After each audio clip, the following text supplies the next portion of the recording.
Brigadier General E. John Teichert.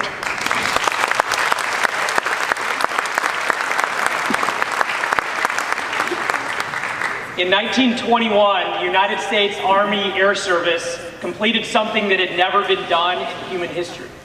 On a day during that year, they linked up two biplanes airborne and passed aviation fuel from one to the other. They did so for a couple of reasons. The first was to prove that concept. And the second reason they did so was to break world records, which they did 2 of on that day. On that day, because of the connection providing power from one aircraft to another, they broke an endurance record, flying an airplane longer than had ever been flown. And on that same day, in that same flight, they flew further than they had ever flown before, breaking range records. Because they recognized the power of staying connected to the source of the vibrant energy that enabled one to succeed. I'm an F-22 test pilot and fighter pilot by background, and I'm going to share something with you that a normal, self-respecting fighter pilot would never admit. Even in an aircraft as capable as an F-22, we couldn't achieve the mission if we didn't regularly connect to those larger, slower air refueling aircraft that give us additional endurance and additional range. And in fact, it is that connection to the source of our power that enables us to accomplish our mission. Similarly, Edwards Air Force Base is an absolutely incredible and historic institution that continues to make history today. But if we don't stay connected to the source of our power, this vibrant and thriving community, then we can't accomplish our mission. And frankly, the 10,000 or so men and women that go to work every day at Edwards Air Force Base, military, government, civilian, and contractors, none of us could get the job done and achieve our mission without you and what goes on here in the Aerospace Valley at the center of the aerospace testing universe. We are your neighbors, we are colleagues, we are friends. We so deeply appreciate being a part of a thriving community that is breaking barriers and making history every single day. And let me give you a few examples of the power that you all provide in such a poignant way to us. First of all, our world-class civil military organization. The group that at every turn, when our airmen and their families need something, is there for us to provide help, support, recommendations, and resources. And we so deeply appreciate our civil military organization that is second to none. Also, I see a wonderful bus over there from the Antelope Valley Transit Authority. Absolutely, round of applause. What you may not know is just a couple of weeks ago, on our request, they started providing commuter bus service to our men and women commuting from Palmdale to Lancaster to Rosemont and on to base and back every single day. Now giving them another venue for travel, an avenue to commute, and ultimately a way that is a better use of our environmental resources, thanks again to the power that you all provide to us. The Palmdale Regional Medical Center, just a couple of weeks ago, opened up a new urgent care facility in Rosemont. We don't have 24-hour medical care on base at our clinic, and on our request, they opened up a clinic in Rosemont. Obviously for the residents there of that community, but also to make sure that our residents are better able to get quick, urgent medical care. And again, it is because you all are providing us such an important source of power for us to get the job done and the mission accomplished for our nation. And maybe the item that I'm most excited about is the collaboration that we are actively working on now to work between the LA County Air Show and Edwards Air Force Base to make this not just a good or great air show, but a one-of-a-kind, world-class air show. And what we are working on, frankly, is to, in part, bring back an Edwards Air Force Base air show. We've been absent from that business for 10 years, and I'm embarrassed by that. And so what we hope by working with our LA County Air Show partners is to, when they have their air show every other year, for us to provide 100% full support, including a STEM exposition that is second to none. And then every other year for us to host the air show at Edwards with full community support. And we're doing those things because they're important for inspiration, and they're important to encourage, and they're important to educate. But there's another reason we're doing those things, because this place is indeed at the cutting edge of science, technology, engineering, and math. And the world needs to know that. And if you are a smart, educated individual anywhere in the world that wants to come work on cutting edge technology, then we need you to move to this valley because we need your talent down at Plant 42, up at Edwards, or anywhere else around this community. This is Aerospace Valley, and this is the center of the aerospace testing universe. And we need to bring back a world-class air show conjunction with the community so that we can brand appropriately and attract people that we need for the workforce in this valley. Those are just some examples of how you are providing us the power we need to get the job done. But all the while, we hope that we are providing you a level of power as well. We just looked at our economic numbers over the course of the last few weeks and have recognized that last year we provided $2.2 billion of economic activity to this valley. That is our economic impact. I already mentioned a workforce of between 10 and 11,000 people, by far the largest workforce anywhere in the region. I also recently looked at some numbers on how much we invest in small businesses. And in 2018, we invested in $164 million in small business contracts, and frankly, the vast majority of those contracts are right back here to our small businesses in the valley that keep this economic engine thriving in the Aerospace Valley at the center of the aerospace testing universe.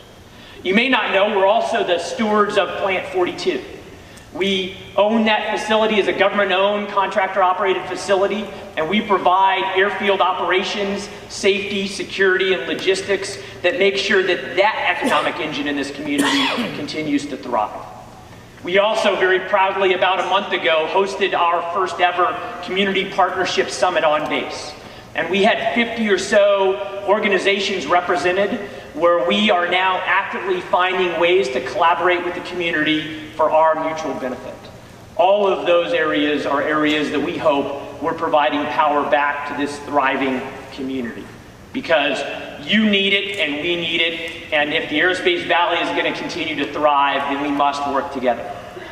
All the while, our mission is fairly interesting up there at Edwards, as you probably know. I don't know if there's a slide that shows a particular flight over Dodger Stadium that I'll talk about in a bit. If there is such a slide, please bring it up. But you undoubtedly have read that America's next air refueling aircraft is now operational at McConnell Air Force Base in Kansas and Altus Air Force Base in Oklahoma. And the testing of that next generation air refueling capability happened at Edwards or by members of the Edwards team elsewhere. Just a couple of weeks ago, we made the first connection here at Edwards over the skies of the Antelope Valley between the F-35 and the KC-46, a pairing that will last, importantly, for our national security for decades to come.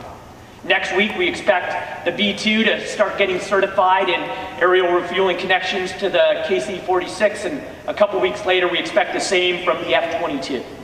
Just one example about how America's next generation bomber was shaped and molded here in the Aerospace Valley and by the men and women at Edwards Air Force Base. You probably also noticed recently that it was publicly announced that America's next generation bomber, the B-21, will be tested at Edwards Air Force Base.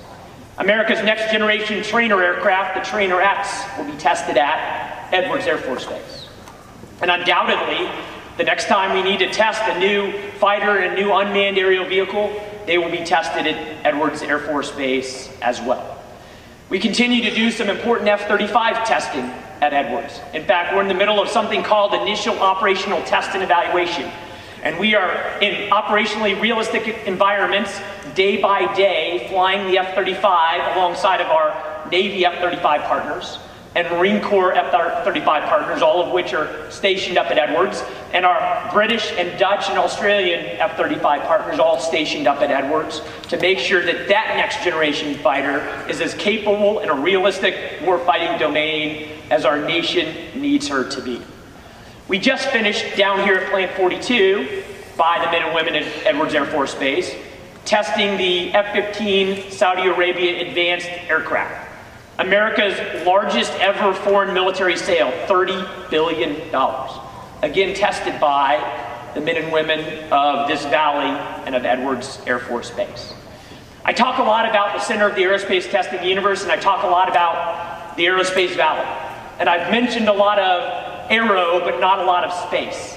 But I want you to know that there's plenty of that going on up at Edwards Air Force Base as well.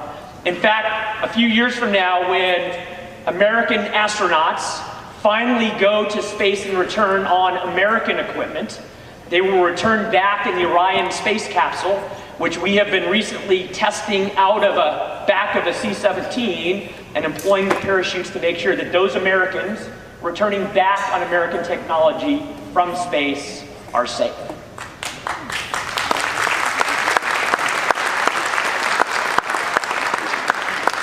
Similarly, we also want to ensure that we are safe from intercontinental ballistic missile threats coming from various parts of the world, including the Western Pacific.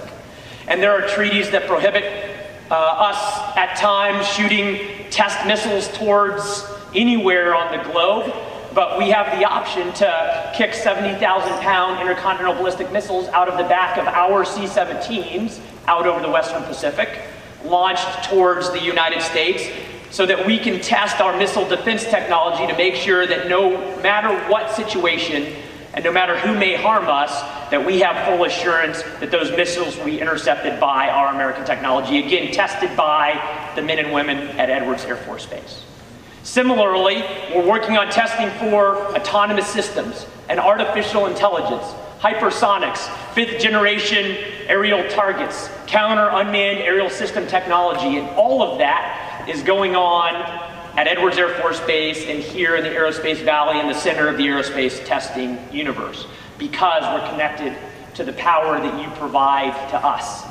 The picture obviously isn't available. What you may see, and we'll post it again on our website so you can take a look at what I'm talking about. During the World Series, we had one of our mobility aircraft fly over as a part of the national anthem flyover, and it is a breathtaking picture out of the back of that aircraft of one of our airmen holding an American flag, looking down at Dodger Stadium and reminding all of us that our reach here into the community goes even beyond this amazing valley, down into the LA basin, and frankly impacting around the world. And what you won't see in that picture is some of our airmen down there on the field holding that large American flag as a part of that ceremony. And what you won't see on that picture is some of our honor guardsmen from our base standing tall holding the American and Air Force flag as a part of the Joint Color Service team as a part of every single World Series game that took place down at Dodger Stadium. And that's just another way where we are integrated into this absolutely amazing community that provides us power. And then, when you go to the movie theater, maybe on the 8th of March to watch the new Disney movie Captain Marvel, you will notice that the lead character, Carol Danvers, is an Air Force fighter pilot and test pilot. And you will notice the proud test pilot school patch on her left shoulder. And you will also notice some of the scenery is familiar because they filmed a large part of that movie up there on Edwards Air Force Base. And before you watch that movie in the next couple of weeks, you may see advertisements for that movie. And a couple of days ago, the entire cast, including Jude Law, Brie Larson, and Samuel L. Jackson, was up there at Edwards, filming with our amazing aircraft behind them, obviously to advertise for that movie. But to us, it's an advertisement of our base and our service and the Aerospace Valley in the center of the aerospace testing universe. And then even further, when you watch that movie, you will see an Air Force advertisement that precedes it as one of the trailers. And everyone who watches that movie worldwide will see that same trailer, and it's an advertisement for the United States Air Force. But not just any advertisement, but an advertisement that contains 80 female aviators all in one place at one time, from second lieutenant to two-star general, with a backdrop of aircraft that could only take place, and did indeed take place, during a filming a few weeks ago at Edwards Air Force Base, with an amazing backdrop, not of the sunrise as they had planned, but the one foggy day in a decade, an amazing dense fog. And those 80 female aviators look tough standing in front of those aircraft in the fog.